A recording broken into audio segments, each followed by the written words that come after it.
भाजपा के प्रत्याशी कृष्णपाल गुर्जर की बात करें, आपके विधानसभा क्षेत्र हथीन के गांव मंडाके में उनका बहिष्कार हुआ है, किसानों ने काले झंडे दिखाए। देखिए, बहुत दिन से कृष्णपाल जी के टाइम में कभी भी किसी भी आदमी की जिसकी भी जेन्युइन या सही प्रॉब्लम थी, समस्या थी, उन्होंने उसको निपटाने के लिए कुछ नहीं किया।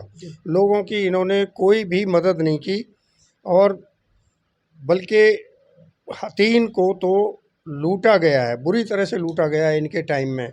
ऐसा नहीं है कि इनको मालूम नहीं है, बल्कि इनको हिंट भी दिए थे, बताया भी था कि ऐसा हथीन में ना हो, आपके लिए भी ठीक नहीं रहेगा आगे चल के, लेकिन ये सब कुछ हुआ। अब सब बात करें, लोकसभा चुनाव सिर पर है और कैसे लेते हैं भाजपा प्रत्याशी कृष्णपाल गुर्जर की बात करें, और आपने साथ नज़दीकी से देखा है, क्या मानकर चलें कितने वोटों के अंतर से उनको हार का सामना इस बार करना पड़ेगा आपकी गठबंधन प्रत्याशी से? देखिए, मैं ये सोच रहा हूँ कि कम से कम जो डिफरेंस होगा वो 1 लाख से ऊपर ही होगा, जिससे कृष्णपाल जी हार रहे होंगे हथीन कंस्टिट्यूएंसी से। क्योंकि लोगों के मन में ज़्यादातर जब भी बात करते हैं, एक ऐसी धारणा है कि इनको तो हराना है। तो सब बात करें, आपको मौका मिला, सत्ता में आपकी आई, आपको प्रतिनिधित्व करने का मौका मिला, क्या मुद्दे रहेंगे, किन कामों पर फोकस करेंगे, लोगों की सेवा किस प्रकार से कर पाएंगे?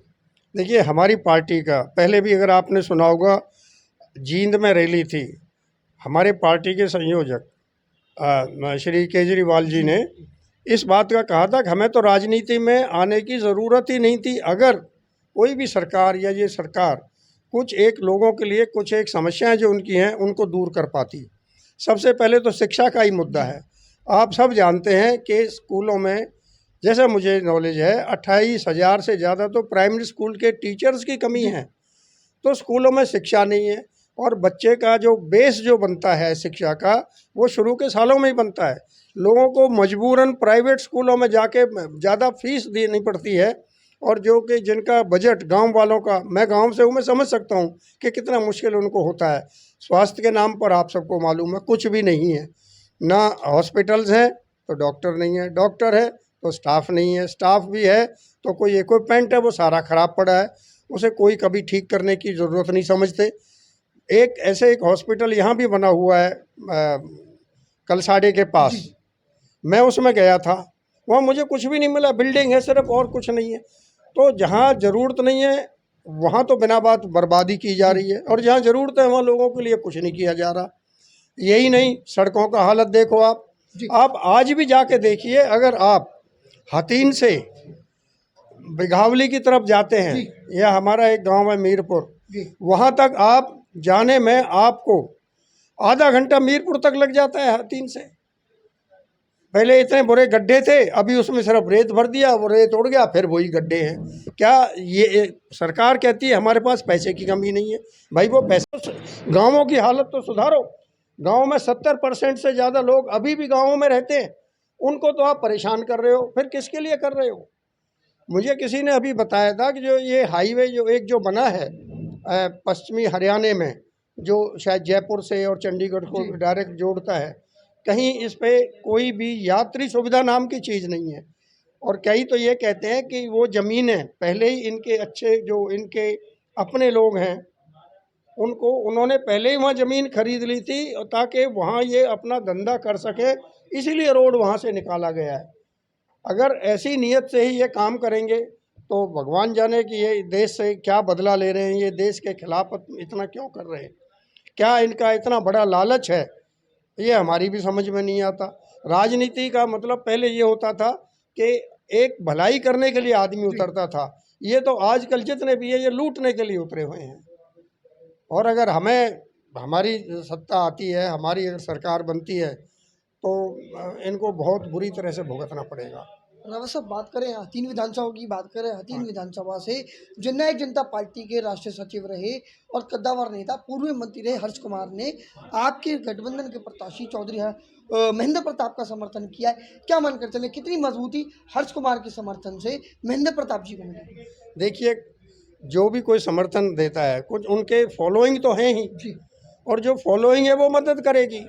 तो उससे डेफिनेटली फ़र्क पड़ेगा और महेंद्र प्रताप जी जो है और मजबूत होंगे अपने इस क्षेत्र में। अच्छा राव साहब, बात करें, आप एक सर्विसमैन हैं, मानकर बात करें अग्निवीर योजना की, अग्निवीर योजना को कैसे लेते हैं अग्निवीर योजना? ये बिल्कुल ही एक ऐसा स्टेप जो सरकार ने लिया है, इससे देश की सिक्योरिटी पे बहुत बुरा असर पड़ेगा। मैं तो सर्विस में रहा हूँ, जी 4 साल में तो एक सिपाही को ये भी नहीं पता लगता कि उसकी ड्यूटीज़ क्या हैं। जी सिर्फ एक अगर बंदूक चलाना सीख लेने से ये नहीं होता कि वो परफेक्ट हो गया। हमारी आर्मी जो है हर 3 साल में नॉर्मली आर्मी की यूनिट्स है एक जगह से दूसरी जगह बदलती हैं, हर क्षेत्र को देखती हैं, हर क्षेत्र की समस्याओं को देखती हैं कि लड़ाई में वहाँ पर किस तरह की स्ट्रेटजी अपनाई जाए। लेकिन जिसने देखा ही कुछ नहीं है, एक जगह देख ली और मान लो अगर वो उसने पीस स्टेशन देखा है जहाँ छावनियाँ देखी हैं और अगर वो बॉर्डर पर जाएगा तो वो तो उसकी तो समझ में ही नहीं आएगा मुझे करना क्या है। तो ये मैं कहता हूँ ये बहुत ही गलत स्टेप लिया है। ये इनके कैरियर भी बर्बाद बच्चों का और देश की सिक्योरिटी भी जो है उस पर भी बहुत बड़ा क्वेश्चन मार्क है। अच्छा राव साहब, बात करें हथीन के विधायक की बात करें, प्रवीण डागर की बात करें, सत्ता में 5 साल का कार्यकाल पूर्ण होने जा रहा है, कैसे लेते हैं उनके 5 साल के कार्यकाल में? जनता सभी जो है आज अगर हम लोगों से बात करते हैं तो जनता हर आदमी के मुंह से यही बात निकलती है कि हथीन के लिए कुछ नहीं हुआ। और अगर जो जितनी भी सड़कें या ये बनती हैं या जितने भी काम हो रहे हैं सबके जो ठेके अपने चाहतों को दिए जाते हैं, पहले ही नहीं बना रहे, जो बन गई वो एक बारिश तक भी कोई इनकी सड़क या इनका कोई किया हुआ काम नहीं चलता। हथीन में एक बाईपास बनना था, जी वो बाईपास आपको भी याद होगा कि पिछले 10 साल से तो बीजेपी सरकार है लेकिन आज तक भी उसे वो कंप्लीट नहीं कर पाए हैं। हथीन के लिए तो बिल्कुल रत्ती भर भी काम नहीं हुआ। मैं तो ये सोचता हूँ किस मुंह से बीजेपी वाले वहाँ जाएंगे ये कहने के लिए हमें वोट दो। धन्यवाद। तो ये थे हमारे साथ कर्नल राजेंद्र सिंह रावत। बहुत लंबा राजनीतिक अनुभव है, अग्निवीर योजना को युवाओं के लिए और देश की सिक्योरिटी के लिए घातक बताए। बात करें भाजपा से वर्तमान में विधायक हथीन विधानसभा क्षेत्र से प्रवीण डागर को लेकर के बात करें तो उनके कार्यकाल को बिल्कुल शून्य बताया है। बात करें 10 साल से जो बाईपास बनना था उसका वो है काम अधर में लटका है, जिसको लेकर के नाराज़गी बताई है, सड़कें टूटी हैं। और बात करें बतौर कर्नल राजेंद्र सिंह रावत की, उनका कहना हमारी सत्ता आती है, हमें नेतृत्व का मौका मिलता है तो सुशासन और विकास की बात होगी, उन पर काम होगा, शिक्षा पर होगा, स्वास्थ्य पर होगा और चिकित्सा पर काम होगा, जिस पर कि भाजपा सरकार का अभी तक कोई भी ध्यान नहीं है। बात करें पूर्व मंत्री चौधरी हर्ष कुमार की या अन्य किसी नेता की, तो उनका साफ तौर पर कहना है कि कोई भी व्यक्ति समर्थन देता है उससे निश्चित तौर पर फॉलोइंग बढ़ती है।